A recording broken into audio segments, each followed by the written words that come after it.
53টি হাতির হানায় ভাঙলো দুটি বাড়ি, অল্পের জন্য প্রাণে বাঁচল দুটি পরিবার। বিঘের পর বিঘে জমির আলুর ক্ষতি।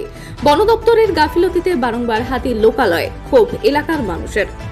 সোমবার রাতে পশ্চিম মেদিনীপুর সীমানা পেরিয়ে বাঁকুড়ার বিষ্ণুপুরের জঙ্গল হয়ে 53টি হাতির একটি দল জয়পুরের জঙ্গলে ঢুকে পড়ে। গতকালকের পর আজ আবার রাতে হাতির দলটি শটান হাজির হয় জয়পুর ব্লকের আঙারিয়া গ্রামে। আচমকাই হাতির দলটি খাবারের খোঁজে পরপর দুটি বাড়িতে ভাঙচুর চালায়। ঘুমের মধ্যে প্রবল শব্দ শুনে বাড়ি থেকে বেরিয়ে হাতির দল দেখে আতঙ্কে ছোটাছুটি শুরু করেন স্থানীয়রা। কোনো ক্রমে বাড়ি থেকে বেরিয়ে পালিয়ে প্রাণ বাঁচান ক্ষতিগ্রস্ত পরিবারগুলির সদস্যরা। কোনো ক্রমে বাড়ি থেকে পালিয়ে প্রাণে বাঁচেন ক্ষতিগ্রস্ত পরিবারগুলির সদস্যরা। পরে গ্রামবাসীদের তাড়া খেয়ে হাতির দল গ্রাম থেকে বেরিয়ে গ্রাম লাগোয়া আলুর জমিতে তাণ্ডব চালাতে শুরু করে।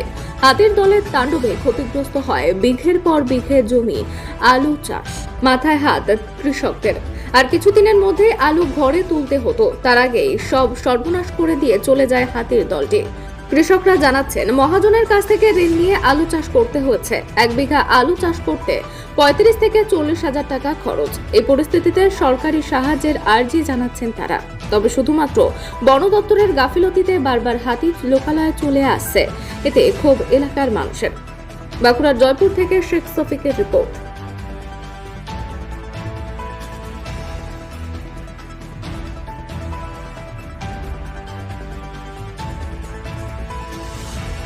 ঘটনাটা কি ঘটেছিল? ঘটনা হচ্ছে গত রাত্রে তোমাকে রাত 12টা থেকে রাত 11টা থেকে মানে ওই ইয়ার থেকে ডিপার্টমেন্ট থেকে লোক আসছিল। হাতি জঙ্গলের মধ্যে ছিল। জঙ্গল থেকে ওরা রাত 2টা 2:30টার সময় গ্রাম দিকে ঢুকিয়ে দেয়। হ্যাঁ, দিয়ে ওরা সব পেড়ে পালিয়ে গেছে। পালিয়ে যাওয়ার পরে এই ক্ষতিটা হয়েছে। বাড়িটারি ভাঙচুর হয়েছে বা এই ফসলের ক্ষতি করেছে। হ্যাঁ, পালিয়ে যাওয়ার পরেই এই ক্ষতিটা হয়েছে। এলাকায় কত বিঘা এরকম প্রায় ধরুন 40-50 বিঘার মতো কম বেশি করে ক্ষতি হয়েছে। মানে শুধু কি জমি রয়েছে? সবজি আছে, প্রচুর সবজি আছে, আলু আছে, সিম টিম, বরবটি, সিম এসব ইত্যাদি ইত্যাদি আপনার সবজি আলু আছে। কদিনের মধ্যে তুলতেন? আর 20-25 মধ্যে উঠে যেতে হবে। এই আলু চাষ করতে কত করে খরচ হয় বিঘা? প্রায় 45 হাজার টাকা খরচা আছে। আচ্ছা আচ্ছা। আলু ম্যাচুরিটি হয়ে যাবে। দিয়ে এখন কি করবেন? সব তো নষ্ট হয়ে গেল। হ্যাঁ, নষ্ট হয়ে গেছে। এটা সরকার যদি এটার কোনো ক্ষতিপূরণ দেয় সেই ব্যবস্থা করার জন্য আবেদন করছি। ঋণ নিয়ে চাষ করতে হয়েছে? হ্যাঁ, সম্পূর্ণ ঋণ নিয়ে চাষ করা হয়। কেন ওই বারবার লোকালয়ে চলে আসছে হাতি? লোকালে চলে আসছে বলতে ওইটা তো বন দপ্তরের গাফিলতি আছে। বন দপ্তরের গাফিলতির জন্য এই কেসটা ঘটেছে। আপনার নাম? ওসমান মন্ডল। ছিল রাতে ঘটনাটা ঠিক কি ঘটেছিল তখন? ঘটনা আমি ওই 12টা 1টা পর্যন্ত স্যার জেগেছিলাম। জেগে থাকার পরে আমি শুয়ে ফেলি। শুয়ে পড়ার পরে কিছুক্ষণ বাদে বিরাট একটা শব্দ হলো। শব্দ হয়ে দেখছি ফাঁকায় বেরোলাম। বেরোনোর পরেই দেখছি যে এই একটা 10-12টা হাতি দাঁড়িয়ে আছে আর শুরু করে লাড়াচাড়া করছে।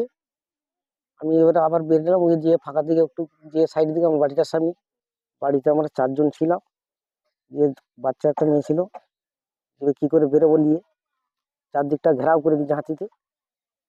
যেভাবে যাবো যে হাতি কতগুলো ছিল এরকম বলতে পারবো না, মানে একদম পুরো দল মনে হচ্ছে যে কত হাতি আছে ঠিক বলা যাবে না, এত হাতি এসছে। তারপর কি করলেন?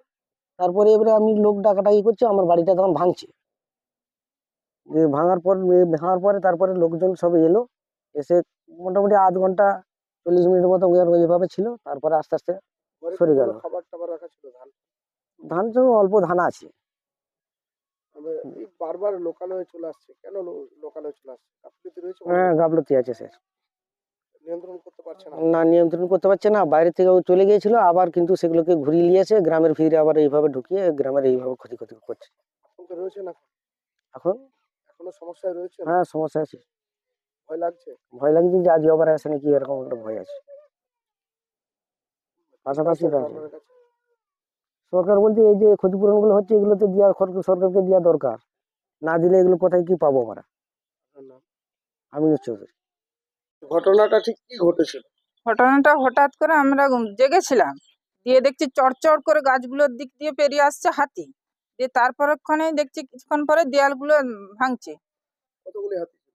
হাতি গুনতে নেই প্রায় 50-60টা হবে। কি ক্ষতি করেছে আপনার? ক্ষতি করেছে, আমাদের দেয়াল ভেঙেছে, এডবাস্টার ভেঙেছে, রুম ভেঙেছে, তারপর আলু খেয়েছে, তারপর যা কিছু বাসনপত্র ছিল সব তড়পি দিয়েছে। আর মোটর সাইকেলটা মানে জাস্ট একটু ক্ষতি হয়েছে। আচ্ছা, ঘরে ঘরে কে কে ছিল তখন? ঘরে ছিলাম আমরা ৫ জন, ছেলে মেয়ে মা আর স্বামী আমি। কতটা আতঙ্কের মধ্যে থাকতে হয়েছে বহু তখন? আতঙ্কে ছিলাম। এখনো কি ভয় লাগছে? হ্যাঁ, এখনো ভয় লাগছে যে আবার চলে আসে নাকি। এর আগে কোনোদিন এসছে এখানে না, হাতি? এখানকে আসেনি, ওই জঙ্গলের মধ্যে দিয়ে চলে যায়। কেন এই হাতি বারবার গ্রামে কেন চলে আসছে কি মনে হয়? কি জানি খাবার মনে হচ্ছে ঠিক মতো পাইনি। বন দপ্তরকে হাতি রক্ষণাবেক্ষণ করতে পারছে না? হ্যাঁ, মনে হয়। কি চাইছেন আপনারা, কি চাইছেন? আমরা চাইছি যেন বনরক্ষণ ঠিকভাবে সঠিক মানে দেখভাল করে। আর সরকারের কাছে কোনো আর্জি রয়েছে? হ্যাঁ, এই যে আমাদের যে ভেঙে দিয়েছে আলু খেয়েছে ওগুলোর কোনো সুরাহা যেন করে। আপনার নাম? পরিয়া খাতুন। অ্যাকচুয়ালি আমাদের কালকে দুপুরের পর থেকে বিভিন্ন মানুষ আমাদের কাছে যে হাতিগুলো ছিল পান্নাহারে মানুষ ঢুকে সেই হাতিটাকে আমাদের নিয়ন্ত্রণের বাইরে ওনারা নিয়ে গিয়ে ওটা রূপনারায়ণ ডিভিশনে চলে যায়। ফলে সারা রাত্রিব্যাপী রূপনারায়ণ ডিভিশনে ছিল। আমরা আমাদের যে বর্ডার সেই বর্ডারে আমরা যথেষ্ট সতর্কভাবেই ছিলাম, কিন্তু ভোর রাতে সেই হাতির দলটা ৩-৪টা ভাগে ভাগ হয়ে আমাদের এখন এখানে চলে এসছে। সেই সময়টা ওরা কিছু জমির উপর দিকে এসেছে, ক্ষয়ক্ষতি করেছে, অবশ্যই করেছে। আর একটা বাড়ির একটা কানা কিছুটা ভেঙে দিয়েছে, সেটা আমি খবর পেয়েছি, তবে আমি কিন্তু তদন্ত করে এখনও দেখিনি। তো ওটা দেখে আমাদের যা উপযুক্ত ব্যবস্থা নেওয়া আমরা নেবো। এলাকার মানুষের অভিযোগ যে দুটো বাড়ি ভেঙে চুরমার করে দিয়েছে হাতি।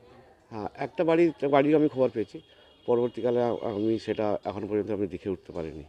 তো আমি একটা জিনিস লক্ষ্য করছি, যেটা হচ্ছে যে এত মানুষের ভিড়, হাজার হাজার মানুষের ভিড়, হাজার হাজার মোটরসাইকেল আর এত গাড়ির লাইট, হ্যাঁ, মানুষগুলোকে এত কি বুঝিয়েও পাচ্ছি না। তার জন্য আপনাদের মারফত আমি এইটুকু ওনাদের কাছে আমি আবেদন করতে চাই যে প্লিজ আপনারা অন্তত আমাদের কাজে একটু সাহায্য করুন। হাতি তো দেখা অনেক হয়েছে, কিন্তু ঘটনা হচ্ছে এই হাতিটাকে করতে গিয়ে অনেক মানুষের ক্ষতি হচ্ছে।